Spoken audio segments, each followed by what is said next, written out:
Hello guys, marami nagsasabi na napakahalaga daw sa ating buhay yung spark. Halimbawa, sa mga couples, sa mga relationship ngayon, 'di ba sabi para daw mas mag-work at mas magtagal yung mga relationship, kailangan na maintain ng mga couple yung tinatawag nating spark.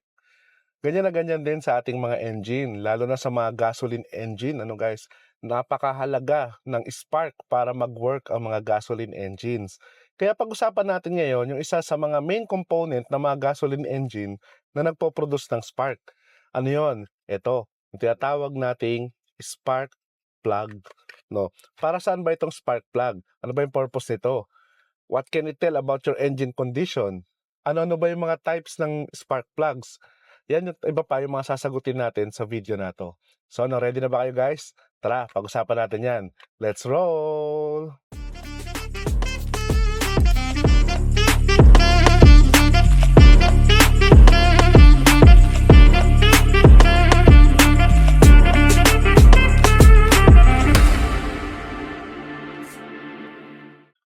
Ngayon guys, pag-usapan muna natin, ano ba yung purpose nito? Ito yung spark plug, ano?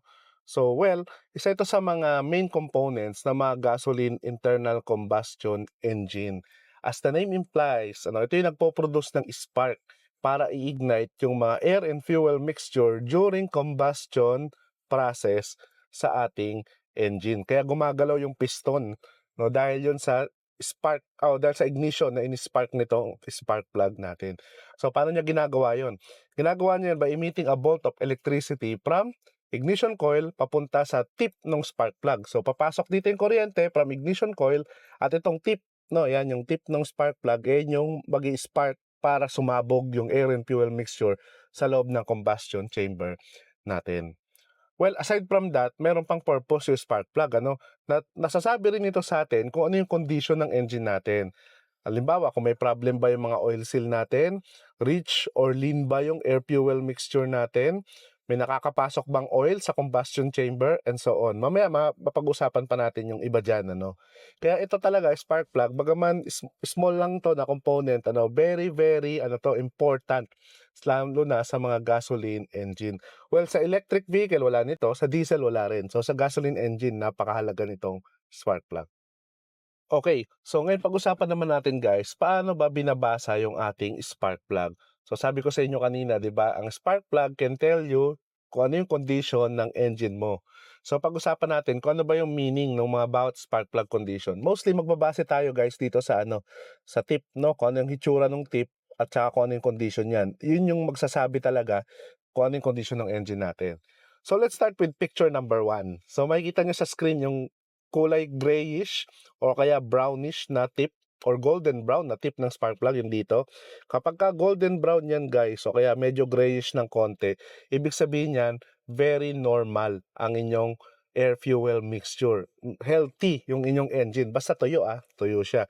Meaning yan, optimal yung pagkakatimpla ng air and fuel mixture natin and no issues sa ating engine combustion. Second picture guys, makikita nyo, yan naman yung tinatawag nating carbon fouled na spark plug. Yung tip natin kulay black, no?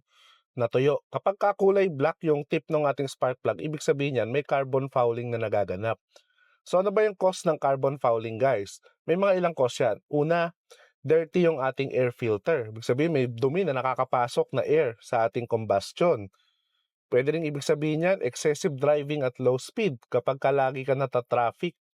O kaya naman, rich yung air and fuel mixture mo. So, ibig sabihin, sobra yung halo ng fuel compared sa air na pumapasok. At syempre, pwede rin mga hulugan niya na mahilig kang mag-idle for long period of time. So, kapag ganyan yung kulay ng spark plug mo, paghugot mo, no, pwede ka naman gawin. Pwede kang gumamit ng spark plug na medyo mataas yung heat range niya. So, halimbawa, the higher the number, the hotter the plug. So, halimbawa, ito, ang plug natin na gamit ay BKR 6E, no? So, meron niyang BKR 5E. Parehas yung compatible sa sasakyan mo. Pinagkaiba, yung 6, yung number na 6, mas hotter siya. Sabihin, kung ganyan yung driving condition mo, mas maganda kung gagamitin mo yung higher number ng spark plug. Okay, next na condition ay kapag merong mga oil deposit. Paano yun? Kapag may nakita kayong mga black spots dito sa tip ng inyong spark plug, No, kapag may black spot yan o kaya basa minsan, no, ibig sabihin niyan nakakapasok yung oil sa ating combustion chamber. Pero kapag sa thread lang, itong thread lang yung may oil, okay lang yan. Ano? Hindi naman masyadong serious kapag ganyan yung condition. Kailangan mo lang magpalit ng oil seal sa yung spark plug. Pero kapag yung tip na ng spark plugs mo, yung medyo basa or may mga oil deposits na, no, lalo na nagbabawas ng langis, o kaya medyo whitish na yung smoke na lumalabas sa exhaust natin, yan, medyo serious na yung problem natin dyan. So, una mong titingnan, baka sira na yung valve seals o kaya yung valve guides, hindi na masyadong naka-align. At kapag nakita nyo na itong ganitong hitsura ng spark plug nyo guys, yung medyo yun nga, may mga oil deposits na siya, no, at ganon, yung mga condition ng ating engine, pwede nyo na yan magpa-consult sa inyong mga mechanic para makita kung saan ba nanggagaling yung source ng oil leak papunta sa combustion chamber. So, pwedeng palitan lang yung valve seals or valve guides or yung tinatawag nilang top overhaul. Yun yung pwedeng gawin dyan. Or worst case, engine overhaul na siya kasi sign na rin na blow-by. So, pwedeng maging mga hulugan ng serious problem guys kapag may oil deposits na sa tip ng ating spark plug. Actually, meron pang ilang mga conditions, marami pa no, na conditions ng spark plugs. Pero hahaba kasi yung video natin guys kung pag-uusapan natin lahat, o itatakil natin lahat.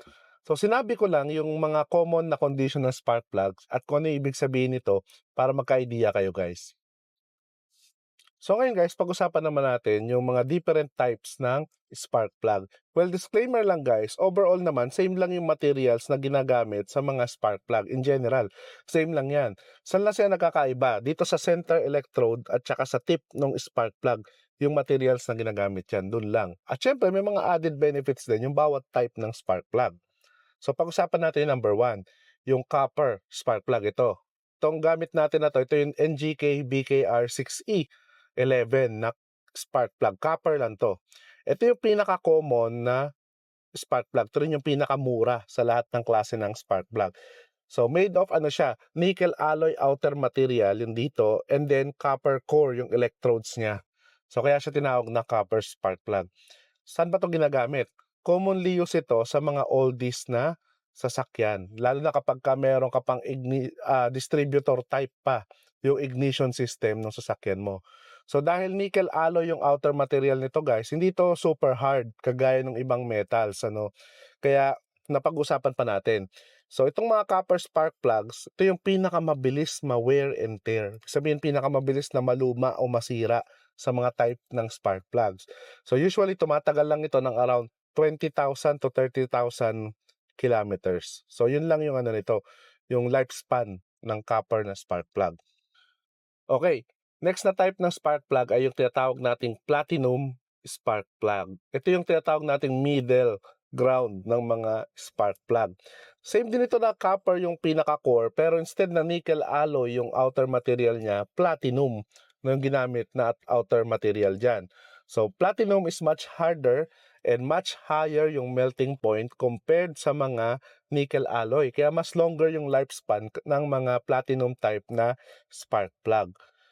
Pero about platinum guys, medyo lang siya, less conductive siya sa copper. So magsasuffer ng konti lang naman yung performance niya compared sa mga copper type. Kaya ginagamit yung mga platinum spark plug guys sa mga newer vehicles like yung mga electronic na yung distributor ignition system nila or yung mga naka-ignition coil na lang talaga. No, like si Blake, pwede siya, no, kasi electronic yung distributor niya. So pwede siyang gamitan ng platinum na spark plug. At syempre, mas durable yung platinum at mas matagal yung lifespan niya kaya umaabot ito ng up to 80,000 kilometers. So, laki no? Halos dinoble o lampas doble ng copper yung lifespan nito. Kaya sulit din kung ito yung gagamitin mo. Ang third type ng spark plug na pag-usapan natin ay tinatawag nating iridium spark plugs. So, tunog pa lang, tunog mayaman na, tunog maganda na, no, iridium. Well, ito kasi yung pinaka-expensive sa mga type ng spark plugs sa pag-usapan natin. Kasi yung iridium guys, yung iridium na material sa tip niya, ito ay 6 times harder and 8 times stronger than platinum. At iridium yung pinakamataas yung melting point sa mga ito, up to 700 degrees Celsius. Kaya mas strong siya, no?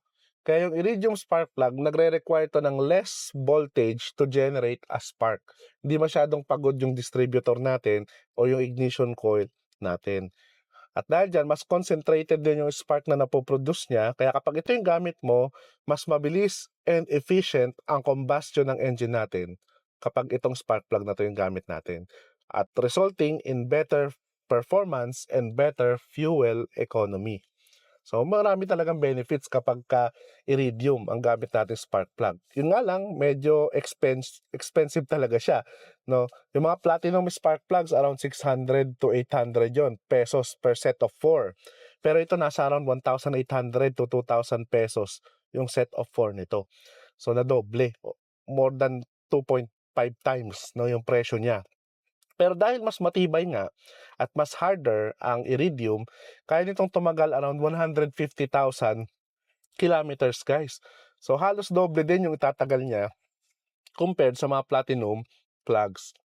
So sa tingin ko, worth it pa rin siya, no? Kung ito yung bibili natin compared sa platinum na mga spark plugs. At ito na rin yung nire-recommend ng mga modern engines ngayon, yung mga newer cars, iridium spark plug na yung ginagamit nila. Okay, so nakita na natin yung mga types ng spark plug, guys, no? So ngayon pag-usapan natin, ano naman yung maire-recommend ko sa inyo na spark plugs?